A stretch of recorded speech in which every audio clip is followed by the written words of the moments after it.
Mantra and Venba Tales welcomes you to this webinar on homeschooling. Mr. Keshav, would you want to tell a couple of words before we ask Madam to start the session? Thank you, Venki. Thank you all for being here. I think the first step is to invite your attention and get your time, which is really, we are grateful to you for that. Technology always has the last word. I hope it works in our favor this time. The last word is in our favor. Thank you once again. Thank you, Venki and Keshav. Welcome all to the webinar on homeschooling by Mrs. Padmini Janathanan. She is an educational psychologist and is passionate about career guidance, career counseling and creating psychometric assessments for a career spanning more than 4 decades. She has been facilitating personal effectiveness through training programs, consultancy, mentoring and counseling in corporate and educational institutions. She is also an author. Indeed, you are the person to assist over 75 parents with their children's homeschooling using online materials and content during the COVID-19 times. Over to you, ma'am. Ma'am, please, you can share your presentation and get going. Thank you all very much. Home is the first place we begin an academic orientation for the knowledge base that is required. Over years, I think at least 30 years now, today, homeschooling refers to school being an alternate in this 2 months corona period. Because I think in the years to come, this tech parents must become familiar with. Like at one time, there was a movement from homeschooling to school schooling. Now there's a movement back. So let's go on. Now, when you look at it, the prime facilitators of learning are always parents or parent equivalents. And an optimized learning atmosphere to make any schooling, homeschooling in this context, successful. Now, we as parents are moving from being citizens to netizens. To these people, to the youngsters, it is not so. So this movement from citizens to netizens is a movement that you as parents, first of all, should be comfortable with. So the first thing in homeschooling is parents or the parent equivalent must become edutech. I am using the word edutech because there are two things to it. The technology of education and technology for education. The educational technology, now what we are using is a visual supported lecture method. That is the educational technology used. But the technology for education that we are using is a Zoom platform. Now, both are important. You must know, you must have a comfort level in both. We will do a little more of it as we go ahead.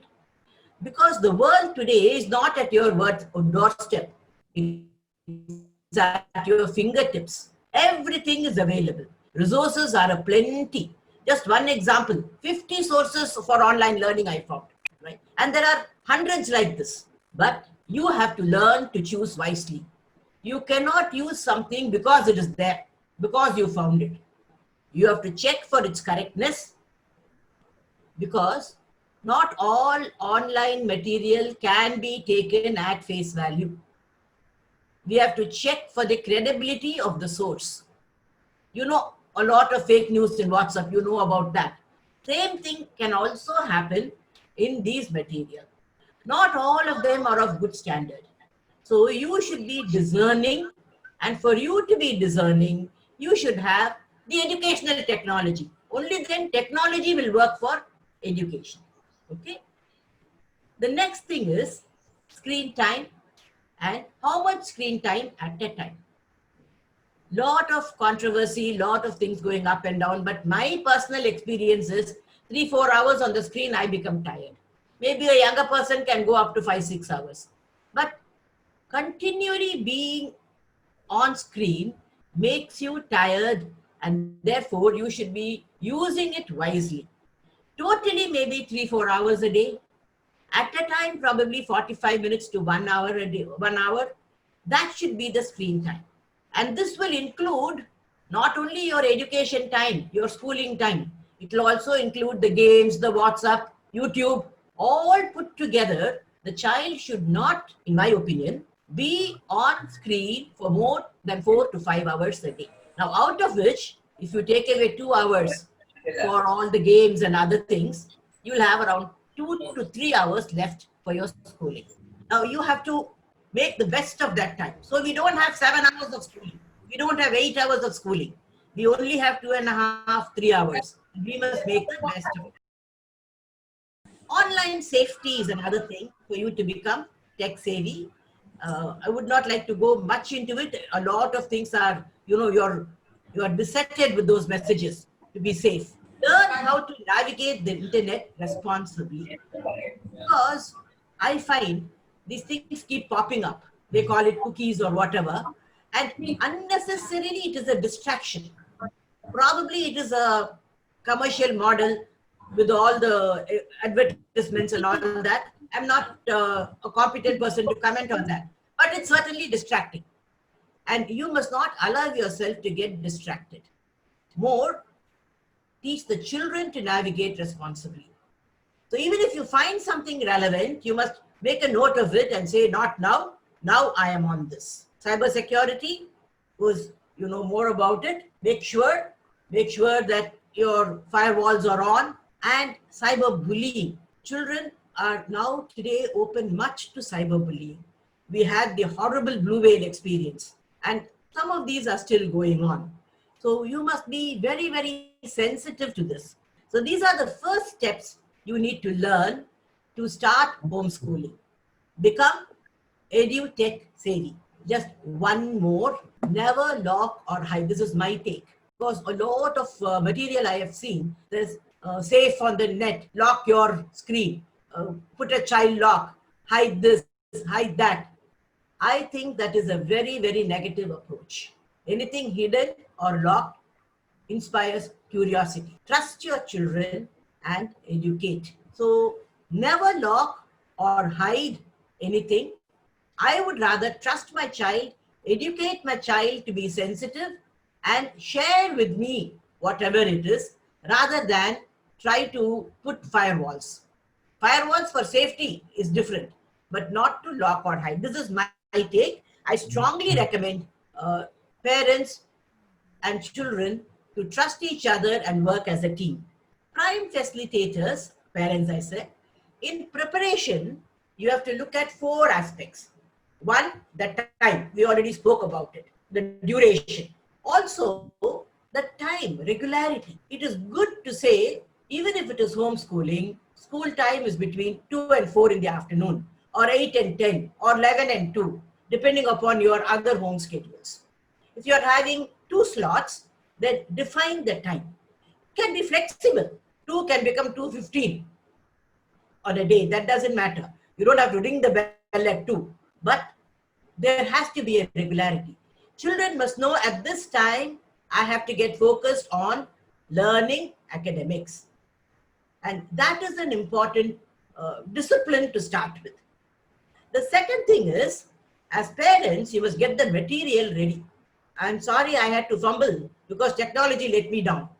But normally, I wouldn't, because the material should be ready. After coming, I should not be probing for the material and say, hey, I have this, I'll take it from here. This I remember seeing it there, I'll pull it out from there. No. Teachers are here. Teachers, thank you for coming. Some of you have said in your expectations, you are expecting to know how to deal with children online. This session is for parents, not for teachers. We will again perhaps meet again to discuss that. We are now looking at homeschooling only. So that expectation may not be addressed in this half an hour. It's too short a time. But parents, teachers as parents, maybe will find this useful. Just like you have your lesson plans, homeschooling must also have its lesson plan. You must say, today I'm going to take, say, physics, unit 2. I'm going to take these these concepts, right? Or I'm going to take 3 days to finish this unit. Content is the actual reading material. It can be your school textbook. It can be a lot of downloaded contents. It can be videos. A lot of videos are available. Today, any topic, any subject I look for, I find hundreds of videos in it. Again, choosing is difficult. Not all of them are off standard. You have to choose. Right? But a lot of content is there. If you prepare the content, then it will be very useful. Then once you have the material and content, you have the agenda for the day. How much you're going to cover, how long. Delivery. Okay? Delivery, the place. Try to have the same place every day. Have a place at home. Even if it's a small place, it's a dining table. My children grew up on the dining table. I didn't have a study table. The dining table where I had all my meetings, my office was also my dining table only. Right? But when the dining table is used as a study table, do not use it for other purposes. Sometimes I find what happens is the child is sitting and doing the homework. Somebody is chatting and cutting vegetables, right? It's highly distracting, right? Have a place, however small, demark it. Then accessories, pencils, pens, paper. Sometimes you want to write, but there's no paper, there's no notebook. At that time, you go looking for the notebook. So keep your notebook, your pencils, just like you would go to school. The school bag should be ready. Pencil should be sharpened. Pens should be filled with ink. The refills should be working. So check with all this. You must have your geometry box, your foot ruler. Just because you're at home, you cannot compromise on these things. So get your accessories ready. An important accessory is your water bottle. Keep the water bottle. Children should not say, I'm going to drink water. That's a very common thing, right? Make sure they visit the restroom before they come. They shouldn't sit down and say, I'll just go to the restroom and come. No. Make sure these things are all done and then get focused. Well, what do you mean by getting focused? You have to align your thinking, your body, your energy to the learning. In a school, it is difficult. At home, it is even more difficult. At least in a school, there is an expectation, there is a classroom, there is an environment. At home, it's even more difficult. 3-4 things, simple things I have found useful. One thing is to say yes. So the next 1 hour, I'm going to when we do the puja, we do the sankalpa, saying that this puja I'm doing for this. So the sankalpa is very important to get focused. So I would say, make your sankalpa before you start studying. Now I'm going to study for the next 1 hour. I'm going to learn this chapter in geography. Get your sankalpa right. Then I suggest close your eyes, take 3 or 5 deep breaths, allow the energy to flow around you, move other things out of the mind, clear your mind. So this helps. Taking 3 or 5 long breaths, maybe 10-15 seconds each breath. When I say long, I don't mean 1 hour long. I mean 1 minute long. Just this helps. The other thing that helps very often, you see, in Tamil we call it Thopukarnam. I don't know what you call it in English. Today they call it super brain yoga, where you hold your ears and do a sit-up. Now here what happens is the right-left meridian, which is there, it gets crossed. So energy flows. The top-bottom meridian also gets crossed. Right? This is the top-bottom meridian. So in our body, we have the right, left, top, bottom, front, back. 3 meridians are there. And when you cross these meridians, the brain gets activated. That's why it's called the super brain yoga. 10 to 12 times is very energizing and focusing. So there are small things like this which you can pick up to get focused. Right? Maybe another time we'll do a little bit more in depth about this. And then the approach. The approach you have will depend upon what you are teaching. Concept, definitions, formula, or information. These are the 4 general things that you will find in teaching academics. You are teaching a concept, a definition, a formula, or a information. Now, definition and formula have to be learnt by heart. Now, you can say, why should we learn by heart? We need to understand. Fine. But if you understand, every time you have to reinvent the wheel. If you are, on the other hand, if you know it by heart, top of the mind recall, it comes immediately. You have more time and energy for application rather than for reinventing the wheel. So there's nothing wrong in by heart. In Tamil, we call it manapadam. Manasala anapadam. By heart. Learning by your heart. Right? So it is not blind mugging up, but understanding and learning by heart. That is very important for definitions and formula. Now, some children will learn the definitions and then understand. Some cannot learn without understanding, like me. My personal tolerance to ambiguity is nil. Therefore, I found it very difficult to learn definitions and formula.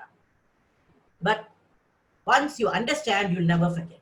So some will understand and learn. Now try to find out which category your child belongs to. Does she or he learn? Then allow them to learn, understanding or no understanding. Let them learn by heart perfectly. Then try to make sense. If that is not possible, explain, derive the formula, give the definition, and then make them learn. In any case, understanding and learning by heart are both important. Okay. Concept learning, we will do a little more in the next two screens. Again, will depend upon the learning styles. But what you need to understand is the concept, how it relates to the sub-concepts, how it relates to other concepts, and how to apply. Information, we are in the age of information. We all know how to hold information. A point in time came, a point in time was, everything was in the oral tradition. All information was here only. I think I remember now a poem, I forget whose. It's amazing how such a small brain holds so much information. Village schoolmaster. Some English teachers there can put more light on that. Right?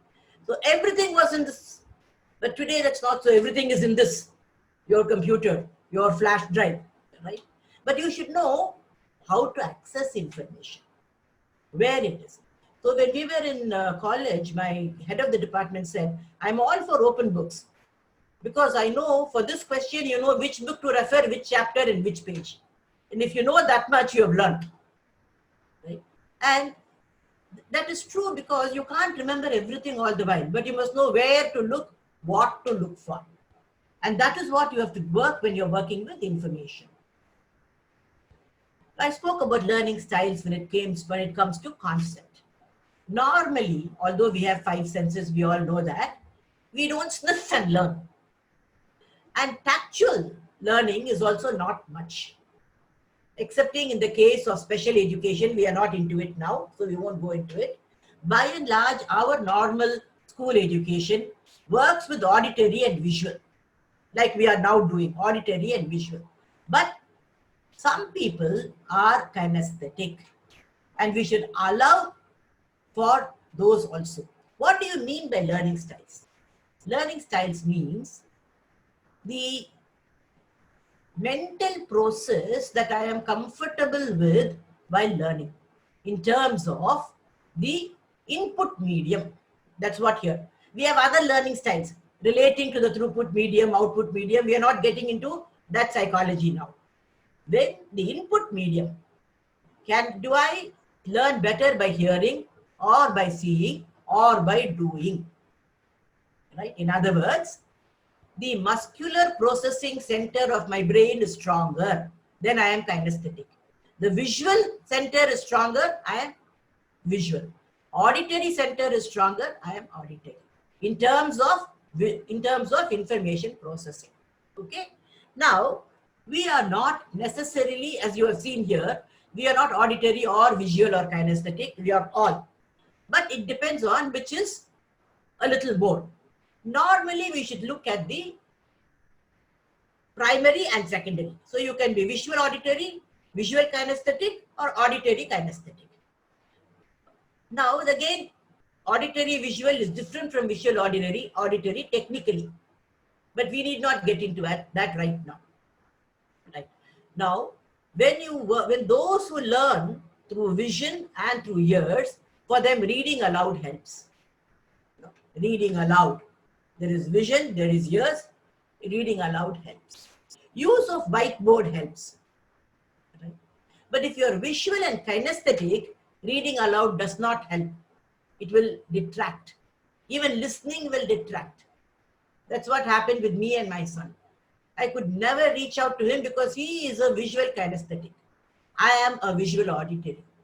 So he would say, Amma, don't say anything. You've kept it? No, I learned. You go. Right? So we need to understand that. Right?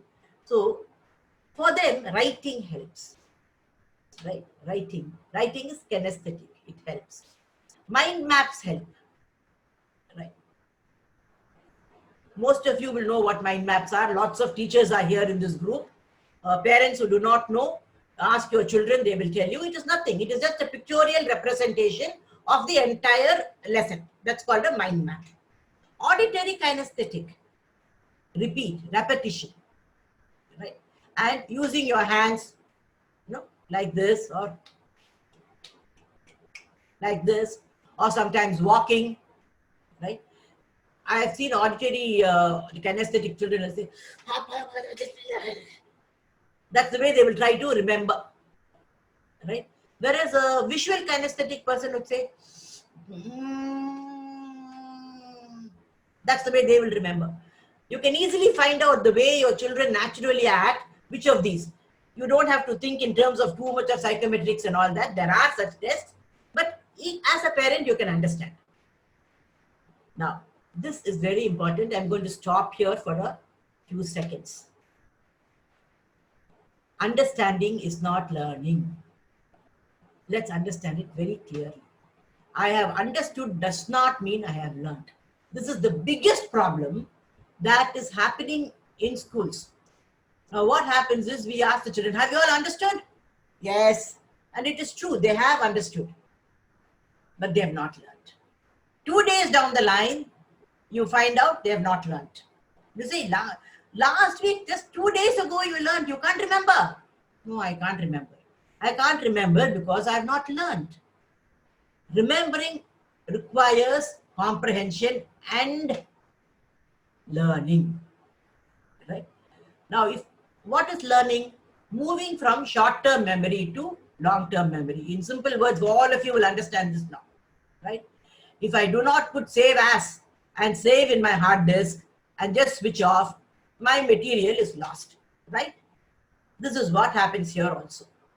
You have to shift things from the main memory to the auxiliary memory, from short-term memory to long-term memory. For that, all this will help.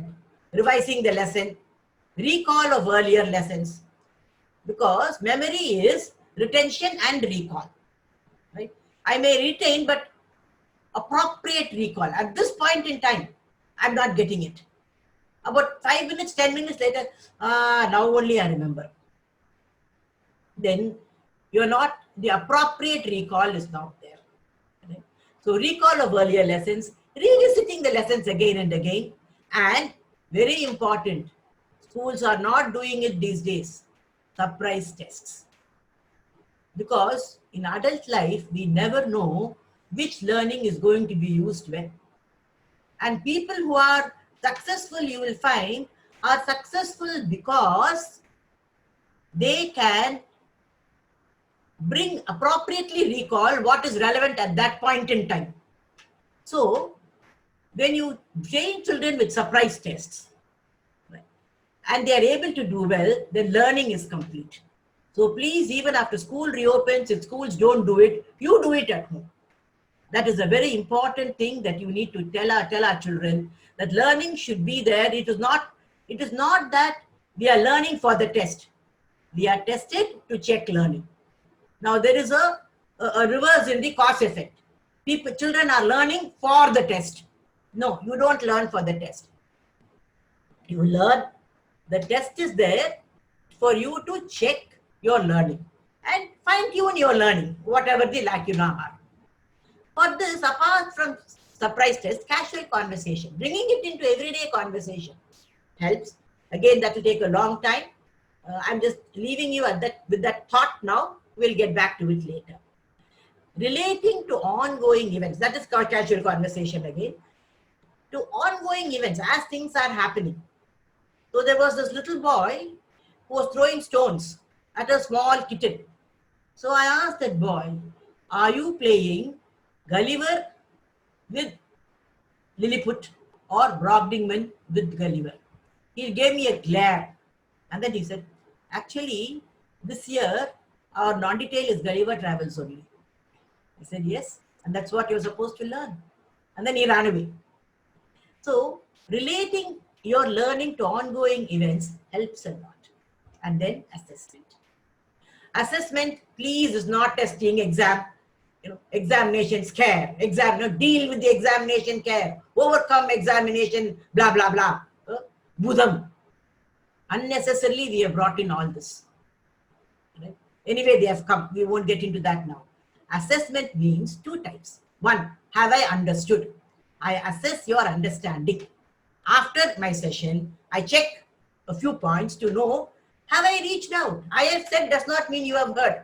I've said so many things now. How many of you have heard how much I don't know? Assessment is, have I reached out? One assessment.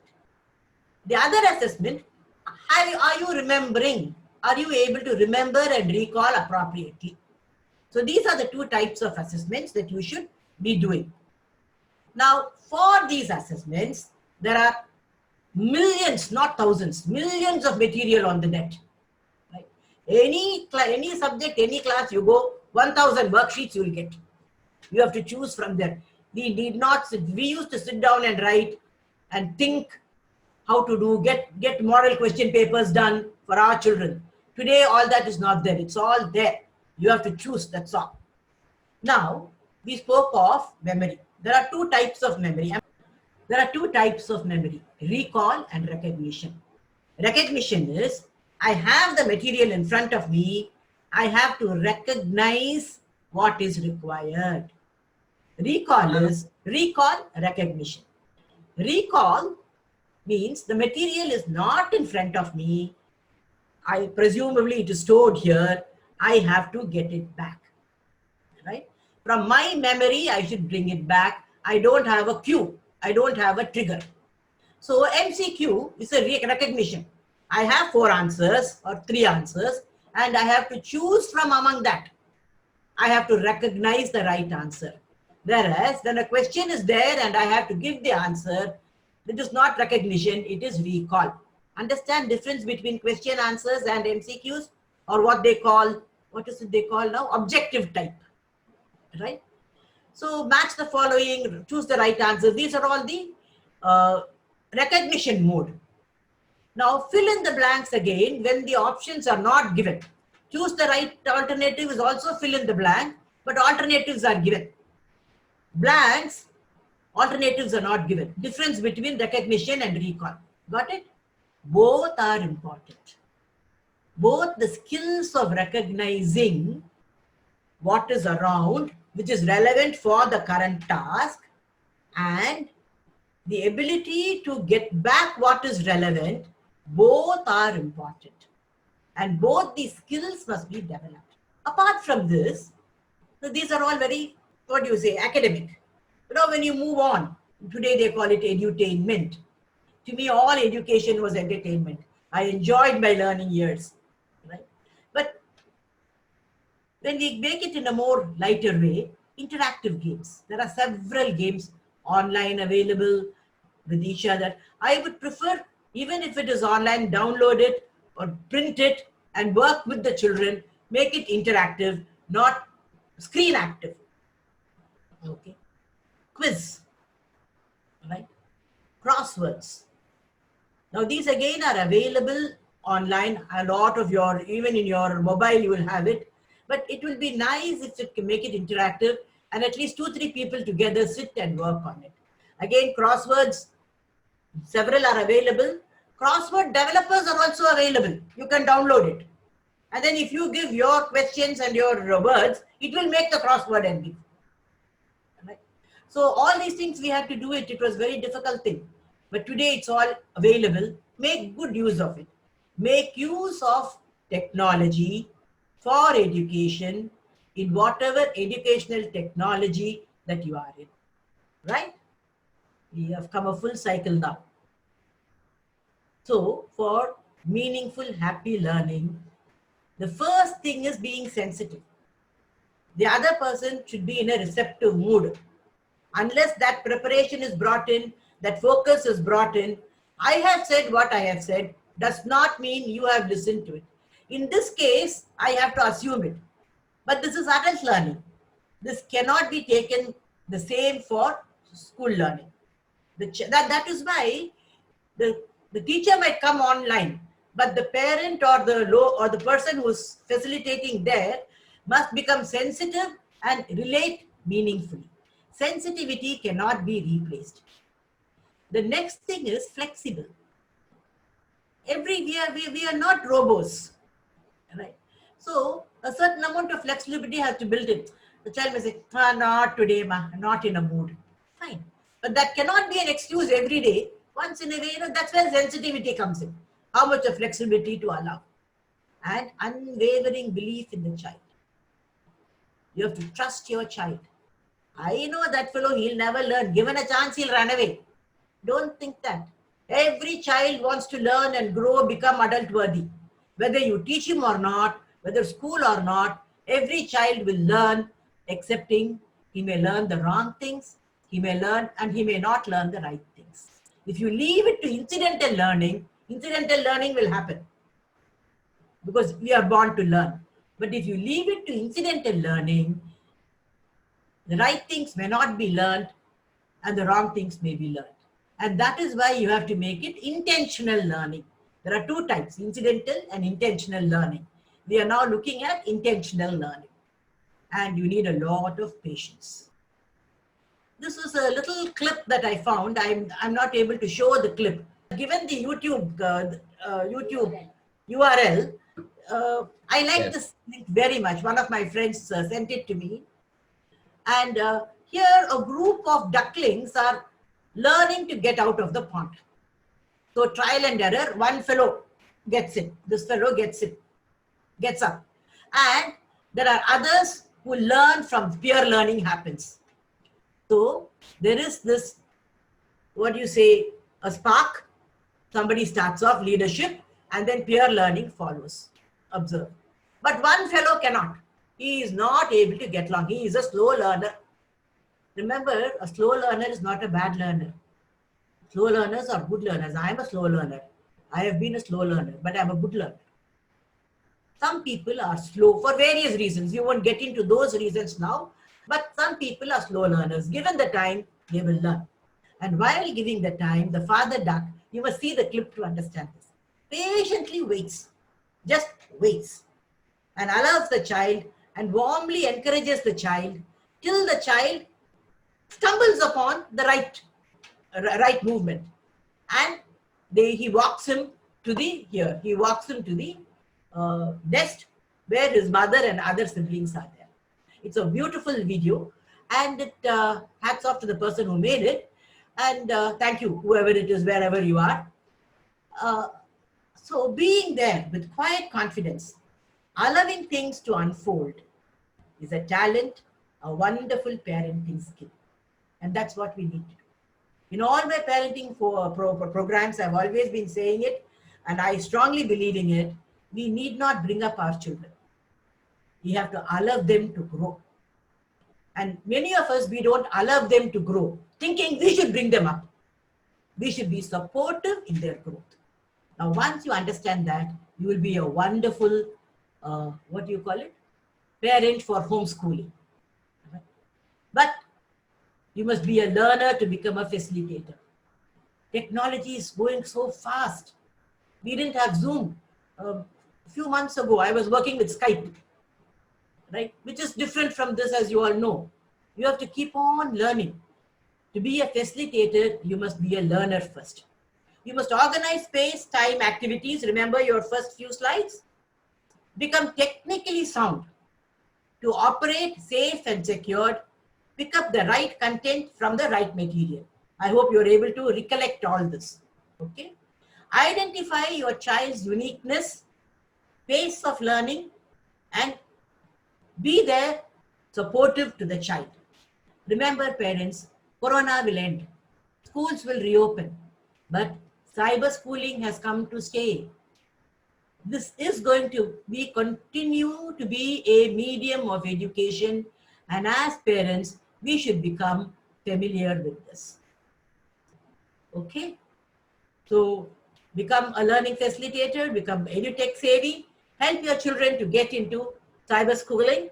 Thank you all for being with. So question is like the transition from the legacy schools to homeschooling. So if I want to do homeschooling completely, I want to understand the framework, say like any governing bodies that can, like, you know, in CBSE, so matriculations, you have syllabuses, exams, somebody to authorize that the kid is educated. So if I do homeschooling, is there, I need to understand the facilities around for the kid to participate in collaborations, one. No, as Second, of now, I understand your question, Hari. As of now, no, we don't have a board for homeschooling. And Right. even if you are a private candidate for a regular board, you have to go through a tutorial. So under accredited, the tutorial must be accredited, recognized. Only recognized schools and recognized tutorials can send students for board exams. There is no board exam for homeschooling as yet. Right? okay, Now, am I getting you? Are you getting it? yes. However, for the existing board, you can go ahead with small homeschooling. But I would say that is not the right thing, because school is more than learning of the material. So homeschooling is not the right choice for a normal person. It could be an alternative for a sick person or for certain situations where you can't go to school. But peer learning, interactivity, all that will not come at home. Okay? Okay, yeah, thank you, ma'am. I think I got clarity. Yeah. Yeah. Thank you, Hari. Mrs. Amrita Kumari, I'm unmuting you. You can ask your question. Great. First of all, thank you so much, ma'am. It was a wonderful presentation. I really enjoyed attending this. And yeah, my question is that, like, I have a small child. He is a 6-year-old. He's in a first standard. So I have two questions. First, how safe, to go for how long screen time? And the second, most of the schools, they don't allow us to teach anything at home because they say like a child concept will change. So in that sense, how to opt for, any online courses for the child? Absolutely, I agree with those teachers, because your approach and what you teach should not contradict what is happening in school. If you know what's happening in school, you can dovetail yourself to it. Part A. Part B, learning is not restricted to only what's happening in school. For instance, teaching to write. 6 years, first standard, no? So Yes, you're right. So writing skills, skip counting he has come to. First standard, I Yes. think, to do skip counting. Right, yes. Counting, Yeah. skip counting, reading words. It is better to follow the given syllabus. But Got there it. can be things which are not taught in school, which you can teach at home, like slokas, like stories, Yeah. right? Like working with jigsaw puzzles. Hazard Yes. things are there, which you Yes. can work in school, not contradicting what is happening in school. Yeah. Point taken. Yeah. That Thanks, is ma'am. Thank you so The much. second thing is duration. For a 6-year-old, I would prefer 0 minutes, but not more than 30 minutes. Okay. Got it. Yeah. Great. Yeah. Yeah. Thanks, ma'am. Thank you so Yeah. much. Yeah, Mrs. Sujata Sairam has asked. Sujata Sairam has said, alternative for children who don't have access to Android and laptop. Yeah. Well, digital learning cannot happen without Android and laptop, but there are certain alternatives like your CDs. In fact, NCERT in their NOS, that is National Open School, they had excellent CDs for middle school. I don't know if they are still there or if they put it in YouTube and all that. I used to work with them in the 80s. Excellent series they had for the middle school and upper primary schools. So that such things are available. A lot is available in the YouTube, which can be brought up on your television screen also, with the proper, with your smart screen, I think it's called, or whatever thing is required, technology is required for that. So such things are also available, but by and large, for schooling, you need an Android or a laptop or a desktop or whatever for digital learning. Mr. Sangatwan, you are unmuted. Yes, I'm Sengutuan. I'm CPAT. Good evening, ma'am. Good evening, Sangatwan. Nice to have you here. Thank you, ma'am. Actually, your presentation was very, very excellent, ma'am. Thank you. So it is. I'm admiring you. Thank you. My question is actually, if there is any what is that poor understanding children, it is our duty to make them to get understand Yes. the concepts and all whatever we teach in the class. But Yes. at that time, now we feel very much what is that difficult to make them to get understand. So, what is the easy concept of making them to understand? What is the easy concept? We have to make them to get understand. There's no easy way for a difficult situation, Sangatwan. We have discussed this several times in college also. Anyway, I'm glad you brought it up. But perhaps Okay. digital education is the right answer to his question. If you can have a video which the child can see repeatedly any number of times at his own pace, then it will help a lot. But not blindly see. It should be accompanied with the task sheet. You should have a task sheet which will say the video will focus on ABC. When you are looking at the video, learn to answer these questions. The child can even take notes as he is answering, as he is watching, but afterwards he has to work on the task sheets. So I have found digital media is good for slow learners, for repetition, for increasing the learning time, right, and for self-correction.